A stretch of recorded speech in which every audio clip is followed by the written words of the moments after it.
देखिए, आप जो ये ट्वीट देख रहे हैं इसमें लिखा है one more ship one more victory for Indian diplomacy, यानी कि भारतीय चाणक्य कूटनीति के चलते और एक भारतीय जहाज हॉर्मुज स्ट्रेट से सुरक्षित बाहर निकल आया है। और ये ट्वीट पोस्ट किया है गुजरात के उप मुख्यमंत्री हर्ष संघवी ने। दरअसल न्यूज निकल कर आई है कि हॉर्मुज स्ट्रेट से भारत का 7वां एलपीजी गैस टैंकर सुरक्षित बाहर आ चुका है, जो जल्द गुजरात पोर्ट पहुंचेगा। बताया जा रहा है ईरान इजराइल जंग के बीच जब स्ट्रेट ऑफ हॉर्मुज ब्लॉक पड़ा है, ऐसे में एलपीजी लेकर आ रहा भारत का 7वां टैंकर इस कठिन रास्ते को पार कर चुका है। इस टैंकर का नाम ग्रीन सावरी है और ये एलपीजी टैंकर करीब 46,650 मीट्रिक टन एलपीजी गैस लेकर अब सुरक्षित भारत की ओर लौट रहा है। कहा जा रहा है जब ये टैंकर हॉर्मुज स्ट्रेट से गुजरा तो ईरान ने भारत के लिए एक खास मैसेज जारी किया, जो कि ये है। देखिए, आपके सामने रॉयटर न्यूज एजेंसी का आर्टिकल है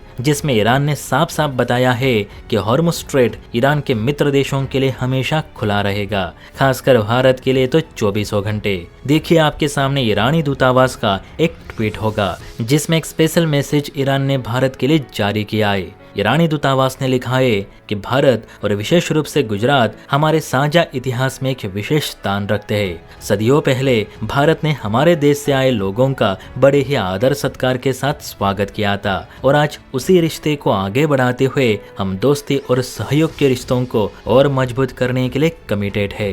बताया जा रहा है कि ईरान ने ट्वीट में जिस इतिहास की बात कही है वो संभवतः गुजरात में स्थित प्राचीन बंदरगाह लोथल का संदर्भ है, जिसमें लगभग 4000 साल पहले सिंधु घाटी के शहरों को फारसी तट से जोड़ा था, जिससे कि उस समय के ईरान के पारसी लोग गुजरात आए थे और वो यही बस गए। देखा जाए तो ईरान युद्ध को अब लगभग 1 महीना हो चुका है और इस 1 महीने की जंग में भारत के अब तक एलपीजी ले जाने वाले 6 जहाज हॉर्मुज को पार करके भारतीय बंदरगाहों तक पहुंच चुके हैं, जबकि अन्य 11 एलपीजी जहाज आने बाकी है। हालांकि इस पर ईरान ने स्पष्ट किया है कि जल्द से जल्द उन सभी भारतीय जहाजों को भी क्लियरेंस देके उन्हें हॉर्मुज से जाने की परमिशन दे दी जाएगी, लेकिन इसमें थोड़ा समय लगेगा। ईरान का स्पष्ट कहना है कि वो किसी भी भारतीय जहाज को नहीं रोकेगा, बस थोड़ा समय लगेगा। अब देखा जाए, कम से कम भारत के ऑयल टैंकर और गैस टैंकर भारत आ रहे, लेकिन अन्य देशों का हाल बड़ा बेहाल है,